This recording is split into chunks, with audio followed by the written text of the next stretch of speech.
Well, tell us how you can be happy under these conditions. Well, and I've thought of that. How I can be happy is my husband's the main breadwinner for the family. So if I don't make a lot of money, I could do this for a couple years.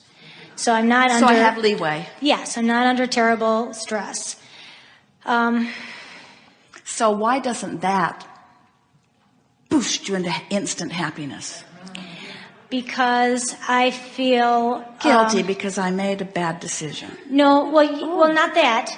I feel bad that I haven't gotten into alignment with it, but I feel like if I was making the money I made when I only paid a little bit of rent, I feel bad I'm not making the money. Even though we're not eating noodles every night or anything, I do have guilt about not making the money. But I also feel like, well, this is a really good investment, you know, well, how doing this. How about I put myself, true, I took action before lining up the energy. So I put myself in a little bit more discomfort than was necessary. Yes. But in all discomfort, there's the step one factor. So I've launched a bigger rocket, and that rocket of desire for more income dovetails with the other rockets of a thriving practice. And so I haven't done anything wrong. I've just stepped out in a bold way. And I didn't do anything that put us in financial jeopardy, so there isn't anything wrong with what I've done. And so maybe I'm in the perfect place. Maybe it's unfolding exactly right. Well, did I mention that my business has decreased greatly since I made this move? My heart was beating when I got up here. I don't know if I mentioned that, but as soon as I signed the lease, the business took a dive. Well, sometimes that happens, especially as we've already said, and we don't want to rub this in too much. Mm-hmm. But we talked about it earlier, that when you take action before you've lined up energy, sometimes there is a little sort of gap. And so if that is the case, and of course it is, you're saying that it is, then that means that you were more out of alignment in this taking on this new commitment than your words imply. And so there's still some coming into alignment. And that's why the answer to the question, how is it that I can be happy in this situation, will serve you so well. So you say, well, it is a really good investment just in terms of real estate. It's a really good investment in terms of my business. It's a good investment in terms of letting people have a nice place to come to. It's a lovely place for me to spend time. And when I'm going to spend so much time in the place, it's nice that it's a time that feels this good. And there's nothing about this decision that is wrong in any way. I'm just in this interim place where I am allowing the manifestation to catch up with the desire. And the way that this came about, I could feel that this came into place. In other words, I had a vision for it and the universe yielded it to me. And I sensed that if I could have kept my vibration on that clean level, like it was when I attracted the place to begin with, that I wouldn't have lost any momentum and it would have continued. But so what? I am where I am. I can pick the momentum up from wherever I am. You never get in your vehicle and say, Jerry and Esther have noticed with their monster bus, it's very, very heavy. It's so heavy, in fact, that when they go through some toll booths, it won't give them a ticket because they're overweight and they have to turn around and go back through it again very slowly. Gingerly, Esther says, we'll just step over the scales. It works. So, but this big machine that weighs so much sometimes takes a little bit of time to get the momentum really up to speed. But still, even with that, they never ever say to each other, let's never stop this machine again. They never say, don't stop it. It's hard to get going. Because they understand, even though it is easier to keep it rolling at 85 miles an hour, don't tell anyone, that they can come to a stoplight and still get it going again. And so can you. Okay, and then what I'd like a little guidance about is I've listened, obviously, today, and I've heard your tapes.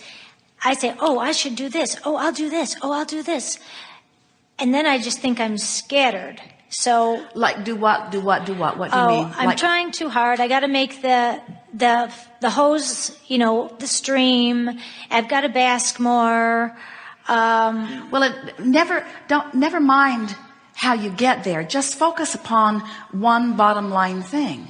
I want to find a way I can feel better. Esther sat in her funk the other day. It was more than a funk. She felt really terrible. And she opened her book, The Amazing Power of Deliberate Intent. And then she opened the other book, The Ask and It Is Given. And she just sat and looked at the first page of several processes. And she said, no.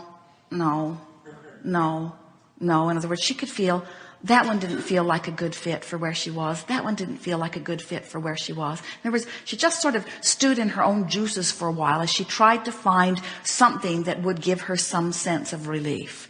And when she hit upon in the second book this, what is the situation and how does it feel, she could feel a little bit of relief begin to wash over her even as she opened the book to those pages. And the longer she stayed focused, the better she felt. In other words, there's no wrong way to go about anything. Just don't try to do it all at once. Every process that we have offered, and many that are still to come, we are eternal spewers of processes. Every one of them is written with the intention of helping you to close that vibrational gap. There just isn't one that won't help you if you'll focus upon it. But all of them are not designed necessarily for right where you are on the emotional scale. So one of them will work one time and it will not necessarily work another time. It sort of depends on where you are. But you've got 15 minutes, just about any time you need to, that you can sit until you begin to feel some relief. And we know that if you understand that your goal is just to feel some relief, you can find something that gives it to you every single time. The thing that we like about the majority of the discussions that we've had here today, because this is the work, is that it might make you feel a little lonely in the sense that there's really no one taking you by the hand and leading you to your better feeling like you want your mother to do, or like you'd like a dear friend to do, or a therapist to do. It really is inside personal work.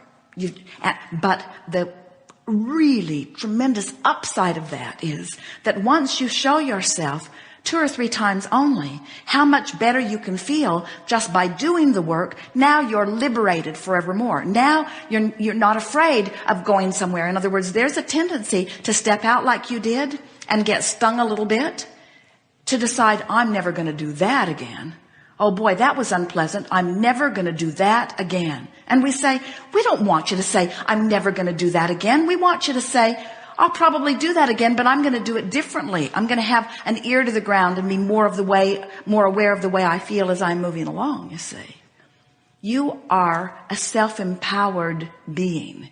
And any self-empowered being, it includes all of you, who is not applying your self-empowerment doesn't feel that good, you see. But there is nothing to fill that void. Nothing to fill that void other than becoming self-empowered. Your mother can't feel it. When she tries, you resent her. If she doesn't care enough, you resent her. If she cares too much, you resent her. If people try to help you too much, you resent them. If they don't help you enough, you resent them. Isn't that the way it goes? In other words, nobody can please you because they're not the ones that are supposed to be doing it. You're the one that is supposed to be doing it. So we see you as you begin this work. In the beginning, you say, oh, it feels so good to realize that I am the creator of my own experience. You feel liberated and exhilarated, and then you say, wait, it's all up to me. So we see you at first exhilarated about the idea and then getting all timid about your ability or your worthiness to do this, you see. And we say, oh, just jump in and figure it out and stop making such a big hairy deal about it. In other words, just jump in and make yourself feel better, and then make yourself feel better again, and then make yourself feel better again, and then make yourself feel better again. And pretty soon you'll be so liberated that you won't fear not feeling good. We don't want to teach you to be afraid of negative emotion. We want you to be pleased that negative emotion is giving you vivid indication that you're not in alignment with something that you really want. We don't see you putting very many happy face stickers on the gas gauge of your car because you don't want to see the tank read empty. Oh, it's so disturbing to see that I'm out of gas. Jerry and Esther filled up the monster bus yesterday. $785. They need a happy face sticker on their gas gauge. So you suggest I go to the books and look through the processes and look for the inspiration for which one's going to fit me on that day. In that moment. Not on that day. Sorry. In this moment. In this moment. Okay. And then I just have another question. I've wondered, is this an issue of worthiness for me? Is this an issue of, I don't think this has been a dream of mine since I was like 10 or 12. Is it an issue that I don't feel worthy, or that I don't feel worthy of my dream, or I don't feel worthy of the money, making the money? No, and no. Okay. Okay. No, I'm glad, because Next question. Well, then what is it? Yeah, I guess, what is it? Thank you. That's a good question. We thought it was extremely good. It is something that almost everybody does, and it is the thing that trips you all up more than all other things put together. It is that you've trained yourself to give more of your attention to what is than where you're going. What is just gets your attention. Where I'm at, where I'm at, where I'm at, where I'm at, where I'm at, where I'm at, where I'm at. Why can't I find a gardener that understands that he can't put copper sulfate on my stones? Why can't I find someone who understands that he should not use that kind of chemical anywhere near my stones? Why can't I find someone who understands that they shouldn't do that? Why can't I find someone who knows better? Why can't I find somebody that really knows what they're doing? Why can't I find somebody? Why can't I find somebody? Why can't I find somebody who can plumb my washing machine so that it drains properly? Why can't I find somebody? Why can't I find somebody? Why can't I find somebody? Why can't I find somebody? And so as you observe where you're at and you activate a vibration about where you are, the universe cannot give you anything other than what's activated within you. It's just a matter of looking so keenly at what is that it's the dominant vibration, you see. It's interesting because we see many of you, before you have any business at all, imagining one. And in your imagery, it's pure. 20 years down the road, remember? Bright, wide open, pure vibration. And then you begin framing it up in your mind. Oh, it will look like this, and it will feel like this, and people will come, and we'll interchange activity on this way, and it will be profitable for me in this way and beneficial to them in that way. Pure energy, pure energy, pure energy, pure energy, pure energy. And so the majority of your creations, whether it's a relationship you're building, an empire you're building, no matter what it is, the bulk of it is built in the ethers long before you gather the first board and build the first structure. In other words, you have created something magnificently, and it's over there in vibrational escrow just waiting for you. So then you move into the building, and almost the moment that you move into the building, your vibration is not as pure as it was while you were dreaming it, because now you've got a building to maintain. Now you've got a building to pay for. Now you've got a building to justify. Now you've got a building that you need to do the work in order to justify being there. In other words, you want your business to catch up with your building, so to speak. And or as you get employees, then you have, in other words, it's easier to be pure in your vibration when it's all in your mind than when you've got this business that you're now focused upon. And so instead of being in that stage one, which is the dreaming and the imagining, now you're managing it. Now you're worrying about it. Now you're trying to orchestrate it. Now your energy is more split. And so the key to holding yourself always in that open, good flowing, connected energy is to keep looking forward and keep talking about what's becoming, and look more about what is becoming and less about what is. Unless what is just knocking your socks off. But even if what is really, really good, if you're only looking at what is, it can never expand beyond what is.